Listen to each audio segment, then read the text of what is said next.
iniciando mais um programa Presença e Harmonia, uma realização da Ordem Rosa Cruz Amorque, grande loja da jurisdição de língua portuguesa.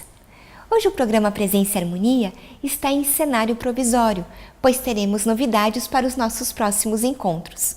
Quem conversa conosco é um Mind Designer, Coach e Practitioner em Psicologia Positiva, Fernando Knaib, que veio conversar sobre Psicologia Positiva. Confira!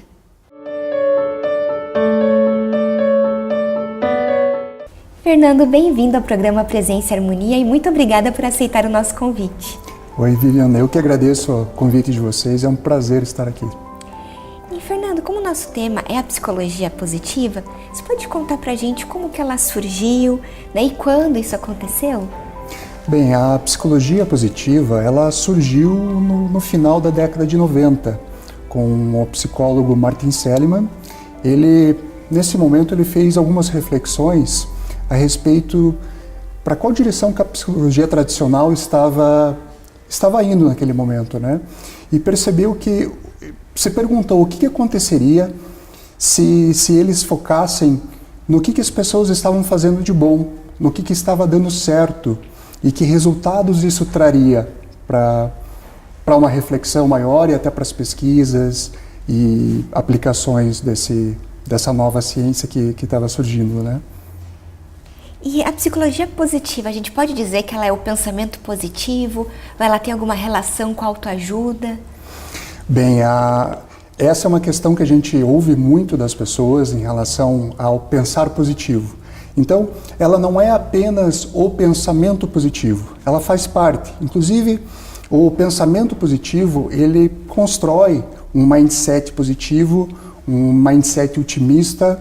E daí, o que é um mindset? O mindset é uma construção de ideias que cada pessoa tem relacionado a algum tema, relacionado a algum assunto.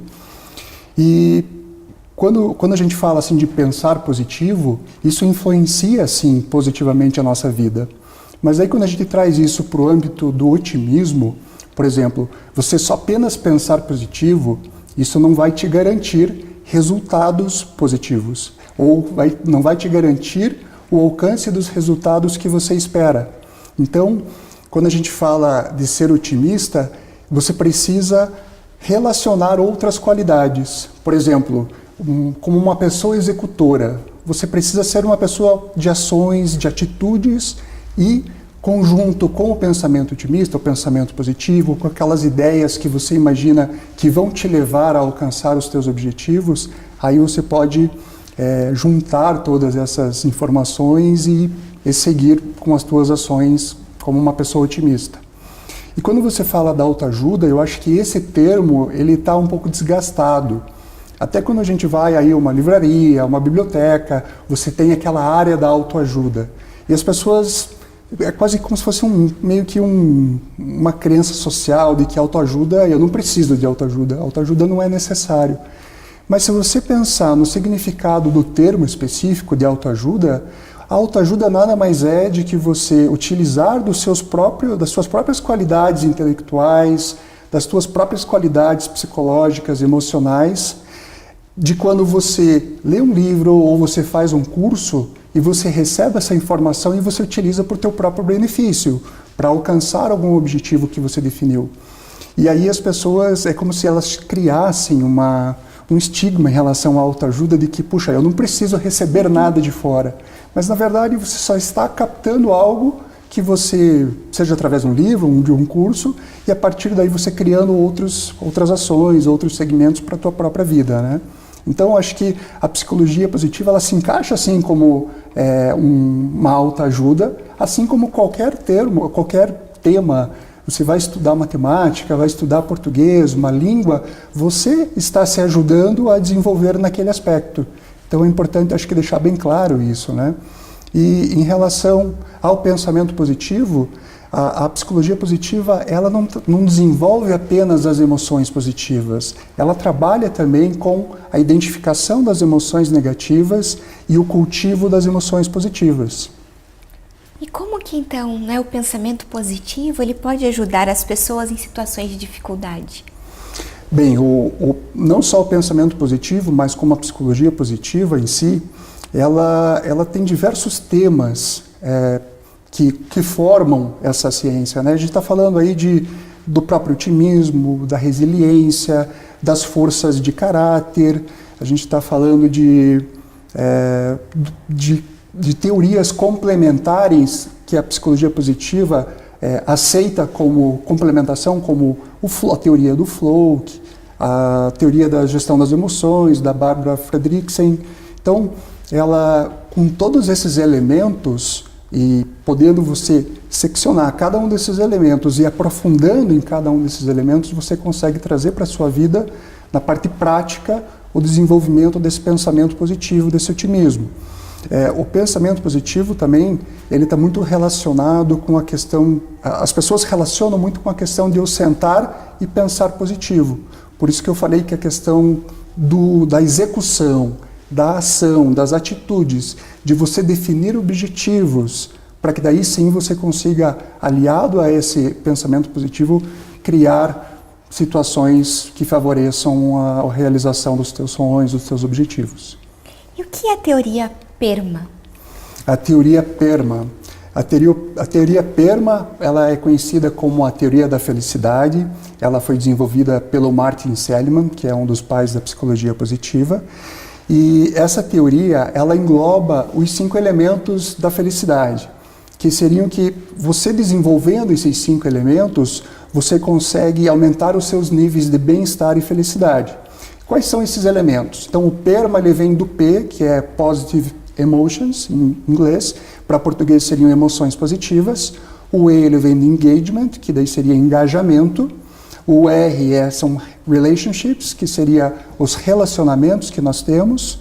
O M, que vem de Meaning, que daí para o português seria o significado ou o propósito. E o A, de Accomplishment, ele vem para a realização, para as conquistas. Aí você pega esses 5 elementos, desenvolvendo e aprofundando cada um desses elementos, você consegue aumentar os níveis de felicidade e o nível de bem-estar da sua vida. Mas a gente está falando assim, bem resumidamente, porque esses elementos eles são constituídos de diversos subelementos que devem ser trabalhados e desenvolvidos, como se a gente for falar das emoções, só as emoções daria um treinamento aí enorme só, né, para trabalhar aí emoções positivas e negativas. Sim. E quais atitudes práticas as pessoas podem ter para aumentar o próprio bem-estar, o seu e das pessoas ao seu redor? Atitudes práticas, acho que aí você já disse tudo, né? É importante que tudo aquilo que a gente recebe de informação, a gente talvez não duvide e também não acredite de primeira mão, mas que a gente traga isso para a nossa vida e aplique no dia a dia. Que realmente a gente pegue essas teorias e pegue essas aplicações que nós recebemos e que a gente teste.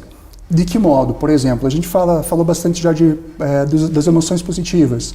Puxa, a gente precisa ter a tranquilidade no dia a dia de perceber quais emoções nós passamos, vamos dizer assim, cada transição que nós fazemos no nosso dia, desde o momento de você levantar, de você tomar um café, você sair de casa, pegar um trânsito, aí você vai para o teu trabalho. Que emoções que você sente nesse dia a dia? Muitas vezes nós ficamos presos nessa rotina de preencher, de fazer o checklist da nossa agenda, das nossas tarefas, e esquecemos de presenciar o que a gente sente em relação a isso. Isso falando das emoções. E aí quando a gente fala, aí, por exemplo, resiliência, também é um aspecto importantíssimo hoje de ser trabalhado. Muitas pessoas falam em crise, em dificuldade do país, de todo esse ambiente externo que acaba afetando a vida das pessoas. Então, por exemplo, dá para desenvolver a resiliência. E como que você faz isso? Primeiro você tem que ser sensibilizado. O que é resiliência? Como que pode ser trabalhado? Como que pode ser desenvolvido? E a partir daí você perceber no teu dia a dia o quão resiliente você é nas situações que você passa. E daí quando a gente fala de situações, às vezes a gente pode se categorizar como eu sou uma pessoa resiliente, mas eu posso ser resiliente no trabalho. Mas será que eu sou resiliente em relação aos relacionamentos? Eu sou resiliente em relação a outros aspectos da minha vida?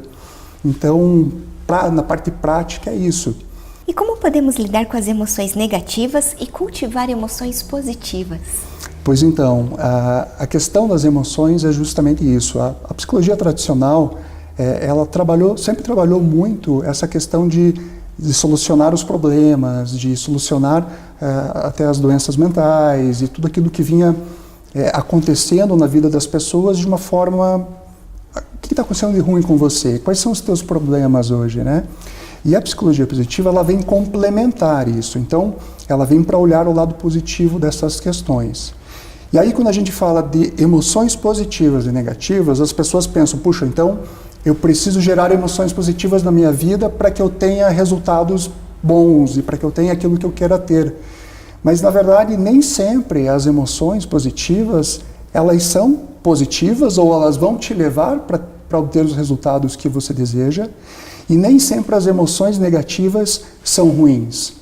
Muitas vezes nós passamos por situações que geram emoções negativas em nós, só que a partir dessas emoções elas também nos geram uma reflexão, nos geram alguma ação que a gente precisa realizar para sair daquele momento que nós estamos vivendo e entrar num próximo momento. Então as emoções negativas elas também podem ser utilizadas para o benefício. E as emoções positivas, a gente tem que ter um cuidado para não confundir com prazeres. Às vezes a gente fala assim, puxa, minha vida é ótima, eu estou super bem, mas se você não tiver um propósito claro, não tiver objetivos claros, por exemplo, sair com os amigos todos os dias, com certeza seria algo prazeroso e te traria naquele momento talvez emoções positivas. Mas será que essa ação te levaria a alcançar os teus objetivos? Essa ação ela está alinhada com aquilo que você definiu? Então essas emoções positivas e negativas, de novo a gente volta na questão da observação. É importante observar a nossa própria vida, é importante observar as nossas transições no dia a dia. O que me faz bem? Como que eu me sinto quando eu estou trabalhando? Como que eu me sinto quando eu estou com a minha família? Então você identifica isso. E se você identifica que tem algumas emoções negativas que não estão te trazendo algum benefício, você busca encontrar uma solução para aquilo. Fazer de forma diferente, ressignificar aquela atividade. Ou então, quando você encontra algo de bom, aquilo que te gera emoções positivas, puxa, então isso aqui me faz bem. Eu preciso repetir essa ação mais, eu preciso fazer isso com mais... talvez com mais frequência. Eu gosto de ler livros. Puxa, quanto tempo eu coloco lá na minha agenda semanal para ler um livro? E às vezes, até por falta de pré-determinar isso, a gente acaba esquecendo que aquilo era bom. E daí quando a gente pega um livro de novo, puxa, esqueci de como é bom ler, né? Como é bom fazer essa atividade. Então essa observação da própria vida é muito importante. Aí você imagina, né, se já é um desafio para a gente identificar essas emoções em nós, você imagina conviver com as pessoas, sendo que às vezes a gente nem se preocupa como as pessoas se sentem. Então aí entra a questão dos relacionamentos também, né? As emoções positivas e negativas, elas estão aí para serem observadas, identificadas e cultivadas no caso das positivas. Existem dois termos na psicologia positiva, que um se chama o savoring, que seria o saboreando, o cultivando, e o outro seria o coping, que seria o como lidar com isso. Então você utiliza muito desse como lidar com isso para as emoções negativas, você identifica e explora isso de uma maneira a você se tornar outra pessoa depois daquilo, né? Você falou para nós sobre mindsets, né? Então, qual que é a diferença de um mindset de crescimento e um mindset fixo? Mindset fixo. Isso. Bem, tem um livro da Carol Dweck, que é uma pesquisadora, e ela lançou esse livro onde ela determina o que seria um mindset fixo e um mindset de crescimento. Ele até tem uma correlação com a questão do mindset pessimista e otimista também. O mindset fixo é aquela pessoa que ela é presa às suas convicções, às suas crenças e tem dificuldade de enxergar de uma forma diferente as situações da vida. Então ela fica limitada na percepção dela. Ela é uma pessoa que não comemora a vitória das outras pessoas, o sucesso das outras pessoas. O mindset fixo, ela tem dificuldade de desempenhar trabalhos que saiam da linha de raciocínio que ela apresenta. Sendo que o mindset de crescimento são aquelas pessoas que têm uma maior facilidade de perceber até as próprias convicções, de ampliar essas convicções através das ideias das outras pessoas. Elas comemoram o sucesso das outras pessoas também. Elas, diferente do fixo, elas não te veem como um competidor ou com uma concorrência, assim como o mindset fixo vê, né? Parece que tem sempre alguém competindo com você. E esse mindset de crescimento permite isso. E dessa maneira, as pessoas, quem tem um mindset de crescimento, ela tem uma facilidade maior para desenvolver alguns desses aspectos que a gente já conversou. Ela tem uma abertura, pelo menos, para receber essa informação, refletir e tentar desenvolver isso de uma forma que se alinhe com o que ela acredita. Mas ela permite isso. O mindset fixo, muitas vezes, não quer nem ouvir o que você tem para dizer, porque a pessoa está fechada naquela bolha. Mas também é importante a gente dizer que uma pessoa, ela não tem completamente um mindset fixo ou um mindset de crescimento. Pode ser também que em algumas áreas da vida ela apresente um mindset de crescimento que seja mais evidente. E daí talvez, por exemplo, para o trabalho. E daí, de repente, para os relacionamentos, ela é uma pessoa com um mindset mais fixo. Então é importante, de novo, a gente perceber isso em todos esses aspectos da vida e tentar desenvolver essas ideias de uma forma que você consiga evoluir. E é sempre muito perceptivo para você mesmo, né? Você precisa entender o que é bom para você, como que você está se sentindo, para daí você exteriorizar isso para as outras pessoas. E Fernando, de acordo com a psicologia positiva, é mais fácil sermos otimistas ou pessimistas? Bem, em relação ao otimismo e pessimismo, é importante a gente colocar que a psicologia positiva hoje ela já apresenta várias pesquisas científicas mostrando o que ser uma pessoa pessimista pode causar na tua saúde. Por exemplo, você pode ficar mais propenso a sofrer um ataque cardíaco, a depressão, e você influencia as pessoas que estão à sua volta de uma forma negativa, contestando aquilo que se pode ou não pode, se as pessoas podem ou não podem crescer de uma forma exponencial. São pessoas que duvidam muito de tudo aquilo que aparece para elas. Só que quando a gente fala de otimismo e pessimismo, é mais complicado você ser uma pessoa otimista, é mais desafiador você ser uma pessoa otimista. Porque para você ser otimista, você não pode só, diferente daquilo que a gente falou, de ficar sentado no sofá pensando positivo, você precisa ser uma pessoa de ação, uma pessoa de atitude, para que você faça com que aconteça aquilo que você determinou. Então você fala assim, não, eu acredito que o Brasil pode ser um país melhor. Mas aí em termos de ação, o que você está fazendo? No teu dia a dia, com os teus recursos, quais são as atitudes que você está tomando para que isso aconteça? E o que são as forças pessoais e como podemos utilizá-las para o nosso próprio desenvolvimento? Bem, as forças pessoais dentro da psicologia positiva ou as forças de caráter é um estudo que foi feito pelo Martin Seligman e pelo Christopher Peterson, onde eles identificaram 6 virtudes, podemos dizer assim, para os seres humanos, né? Para as pessoas. Todas as pessoas elas têm essas seis virtudes. E dentro dessas 6 virtudes, existem 24 subdivisões que são chamadas das forças de caráter ou forças pessoais. E todos nós possuímos essas forças, todos nós temos essas forças, as 24. O que pode acontecer é que algumas dessas forças elas ficam mais evidenciadas em cada pessoa. Então aí eles até colocaram como se fossem as forças de assinatura, aquelas forças realmente que estão presentes em você e às vezes você nem percebe.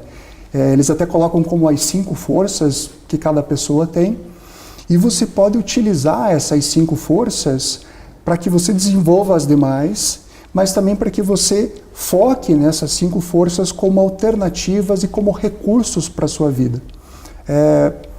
Vou te dar um exemplo, até porque essas forças elas também podem ser a questão de você superutilizar essas forças ou subutilizar essas forças, né? Eu vou te dar um exemplo de uma história de um rapaz que fazia parte de um time, e esse rapaz ele acabou fazendo uma brincadeira com outro atleta, mas essa brincadeira acabou partindo para uma brincadeira de mau gosto, e o resultado não foi muito bacana.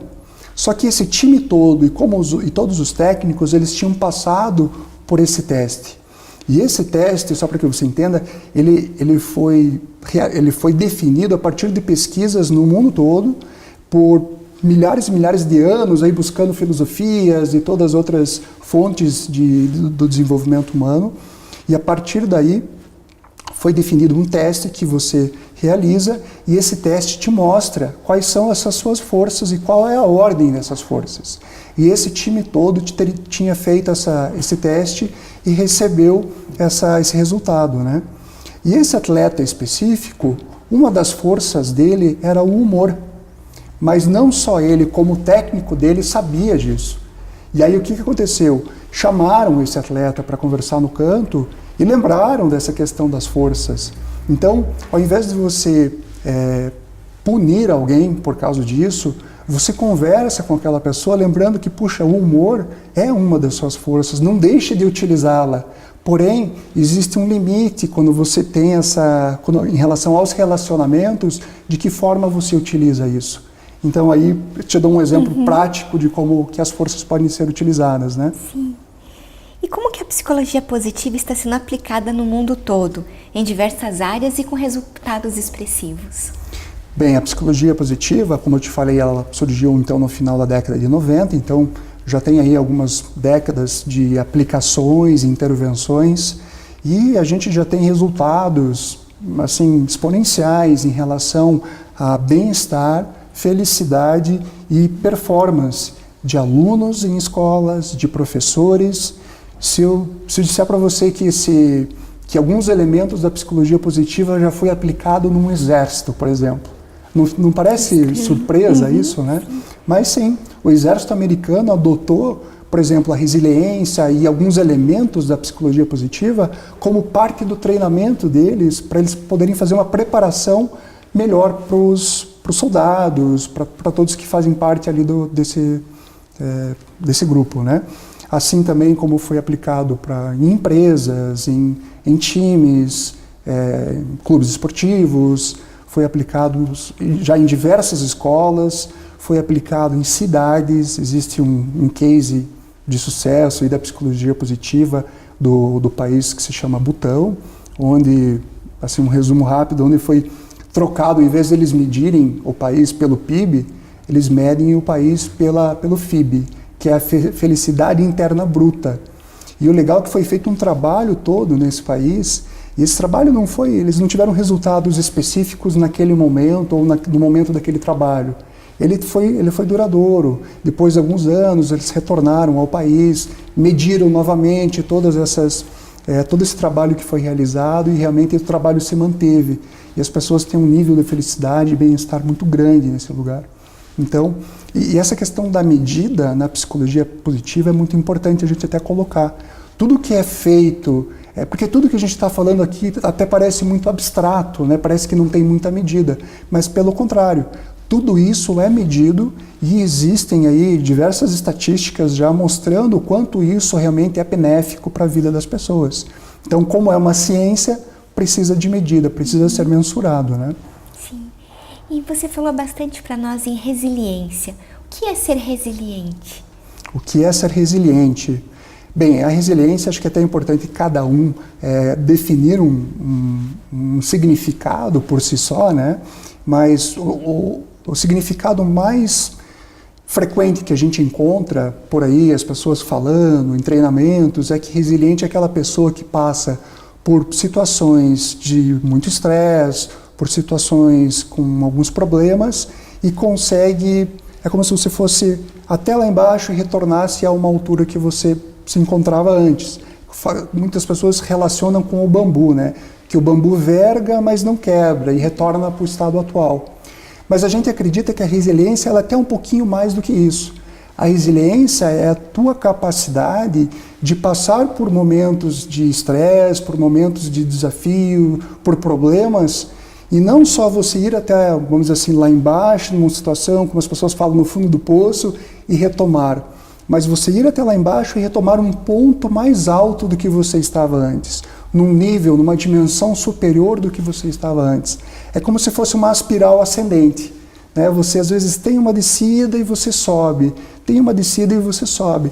E quando você percebe os desafios dessa forma, quando os desafios aparecem, você talvez enxergue como uma oportunidade de crescimento e não mais como um problema, como uma dificuldade.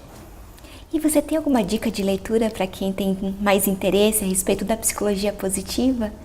Olha, o próprio Martin Seligman, ele tem várias obras da sua autoria. Eu mencionei aqui a questão da Carol Dweck, do livro de Mindset. Esse é um livro muito bacana para as pessoas lerem e entenderem o perfil do mindset fixo, o mindset de crescimento. Tem... que mais? Eu acho que assim, como início, né? Qualquer obra do Martin Seligman, então seriam várias que ele tem, mas qualquer obra dele e esse livro do Mindset da Carol Dweck são livros bem bacanas. Tem um livro que se chama O Jeito Harvard de Ser Feliz, também é um livro bacana para ser lido. Enfim, a literatura aí é bem extensa. Sim. Fernando, agradeço bastante você estar aqui conosco hoje. Espero ter a oportunidade de entrevistá-lo, quem sabe novas oportunidades. Olha, sou eu que agradeço. A gente fica muito feliz aí da oportunidade de disseminar a psicologia positiva e sensibilizar as pessoas um pouquinho mais sobre o que é esse tema tão rico e tão vasto. Gente que Obrigado. agradece. Prazer. Aproveito para lembrar do nosso e-mail presençaharmonia@morte.org.br. É muito importante para nós essa via de comunicação que nós temos com você que nos assiste. Agradecemos a participação conosco hoje e até o nosso próximo encontro. Paz profunda!